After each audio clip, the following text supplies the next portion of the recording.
Goldfish only have a 3-second memory. Despite what you've been told, goldfish aren't brain-dead swimmers forgetting every 3 seconds. They actually have months-long memory and can recognize faces, patterns, and even feeding schedules. In lab tests, scientists trained goldfish to push levers for food and navigate tiny mazes. And weeks later, they still remembered the trick. They even react differently to people who feed them versus strangers. The 3-second memory idea came from lazy pet owners and a 1950s pop science article that made up the number.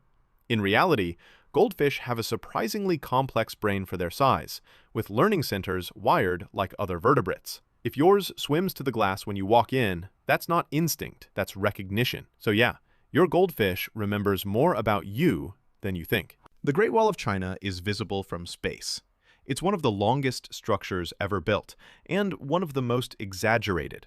The claim that you can see it from space dates back to a 1930s British textbook, long before anyone actually went there. Astronauts later confirmed, you can't see it unaided. The wall is too narrow, only a few meters wide, built from local stone and clay that blend perfectly into the surrounding terrain. Even from low Earth orbit, it looks like a natural ridge. What is visible are cities, roads, and airports, because they reflect sunlight and have contrast. The wall doesn't. You can pick it up with a telephoto lens under perfect lighting, but that's not naked eye from space. NASA's verdict? No, you can't. It's still a masterpiece of human engineering. You just can't see it from space unaided. Hair and nails keep growing after death. This one's just creepy, but also a pure myth. Hair and nails do not grow after you die. Your skin just shrinks and dries out, creating the illusion of growth. The cells responsible for fingernails and hair production need oxygen and blood flow, both of which vanish quickly after death. Within hours, everything biological stops. But dehydration causes the skin to pull back, exposing more of the nail bed and hair shaft, which makes them look longer. Early morticians saw that and assumed post-mortem growth. The illusion stuck, helped by storytelling. In truth, the only thing growing in a corpse is bacteria. So when people talk about coffins with long fingernails, they're really describing shrink-wrapped skin and bad lighting. If you drop a penny from a skyscraper, it can kill someone. Nope, air resistance saves the day. A falling penny isn't a bullet. It's a featherweight coin with drag. Once it hits terminal velocity, around 25 to 30 miles per hour, it stops accelerating and just flutters like a lazy dart. It might sting, maybe bruise, but it's not punching through your skull. The shape keeps it tumbling and flipping, spreading the air resistance evenly. Mythbusters literally launched pennies off the Empire State Building. None penetrated fruit, gel, or even cardboard. For a coin to kill, it'd need to fall in vacuum conditions, where there's no air drag, so basically on the moon. On Earth, the only real danger is getting arrested for throwing things off skyscrapers. Bulls hate the color red. The matador's red cape isn't a rage trigger, it's a tradition and camouflage. Bulls are dichromats, meaning they see limited color. They can't even distinguish red from green. What actually sets them off is motion, not color. The waving fabric, the human posture, and the roar of the crowd all jack up their stress level. In tests, stationary red cloths got ignored. Moving blue or white ones got charged. The bull versus red myth stuck because it's cinematic. A bright color makes the scene pop. The real truth is that the bull's not angry at the color. It's confused, provoked by muscle reacting to movement. So if you walk past a bull in a red shirt, don't worry. If it moves, that's the problem. We use only 10% of our brains. The myth that we only use 10% of our brains is completely false. MRI scans show activity all over the brain, even during rest. There's no dark, dormant 90% waiting to unlock psychic powers. The myth likely came from early 1900s psychology misquotes. William James once said humans rarely reach their full potential, and pop writers turned that into we use 10%. In reality, even simple actions such as standing, blinking, remembering your password involve networks across multiple regions. Evolution doesn't waste energy. Gray matter is expensive to run. You're using 100%, just not all at once. So no, you can't unlock the other 90% of your brain anytime soon. Eating sugar makes kids hyper. Every parent swears it's true, but every study says it isn't.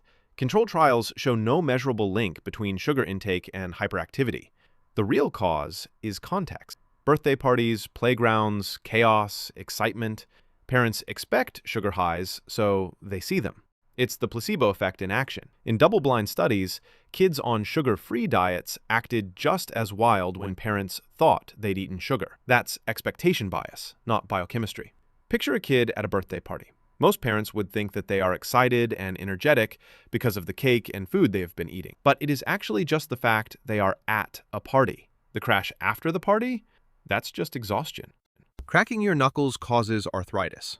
It makes sense when you think of it. Constantly cracking the bones in your fingers would negatively affect them over time. But the popping sound isn't bone grinding. It's gas bubbles collapsing inside your joint fluid. When you stretch your fingers, the pressure in the joint drops, forming bubbles in the synovial fluid. They collapse milliseconds later with that sharp pop. Studies tracking chronic knuckle crackers for decades found zero increase in arthritis. The worst you get is mild swelling or a weaker grip if you overdo it. The myth started because people equated loud joint noise with damage. In truth, cracking your knuckles is just joint hydraulics doing its thing. If it hurts or swells, that's a real issue. Otherwise, you're fine. Touching baby birds makes their mothers abandon them. Bird moms aren't that fragile.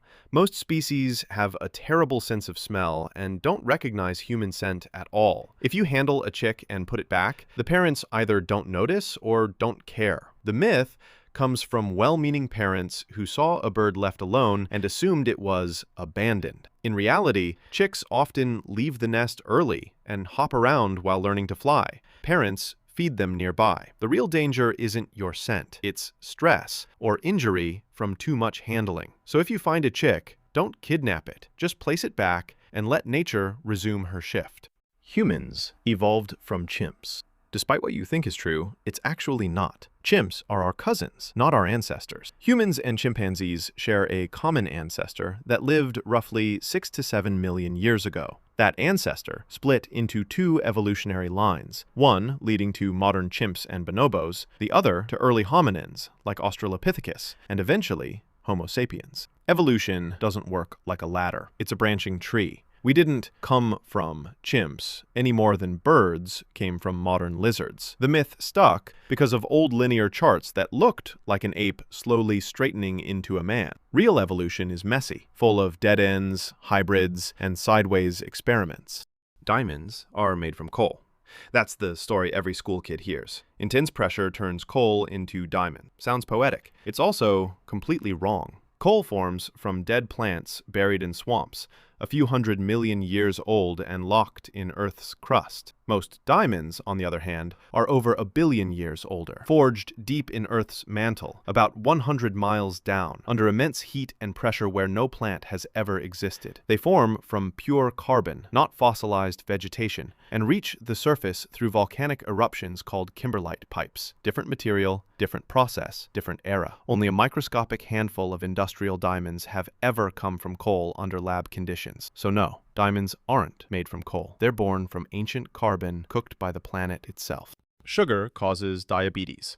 That's the story. Eat too much sugar, get diabetes. Simple, scary, and wrong. There are two main types of diabetes, and neither is directly caused by sugar. Type 1 is an autoimmune glitch, where your immune system attacks your pancreas, wiping out insulin-producing cells. Sugar has nothing to do with it. Type 2 happens when your body stops responding properly to insulin, usually after years of excess calories, poor sleep, stress, and inactivity. Sure, a diet full of sugar can speed that process up by packing on fat and overloading your system, but it's not the trigger. You could say it's the fuel on the fire. The real villain is chronic energy overload, not one food. You could cut sugar completely and still develop diabetes if you're sedentary and overeat. So no, sugar doesn't cause diabetes. Your lifestyle does. Gum stays in your body for 7 years. This one's funny to think about, but again, completely wrong. Your stomach isn't a storage locker. Gum passes through your system almost exactly like anything else you can't digest. It just doesn't break down. The base of chewing gum is made from synthetic polymers, kind of like edible rubber. Your body can't dissolve it, but it also doesn't hoard it. It moves through your digestive tract in a few days and exits the normal way. The 7 years myth came from parents trying to scare kids out of swallowing gum. Unless you down an entire pack at once and block your intestines, gum won't stick around. Opposites attract.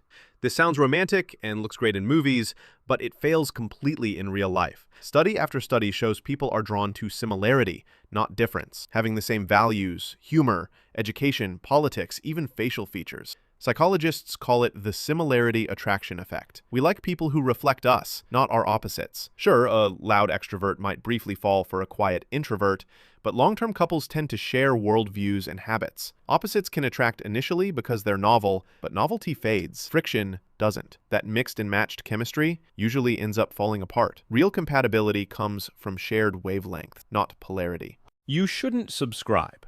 This one's common knowledge. It's believed that there's no point subscribing to a channel because their videos will just appear once again on your homepage.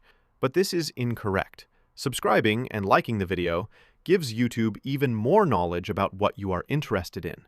So, subscribe. Oh, and also watch this video.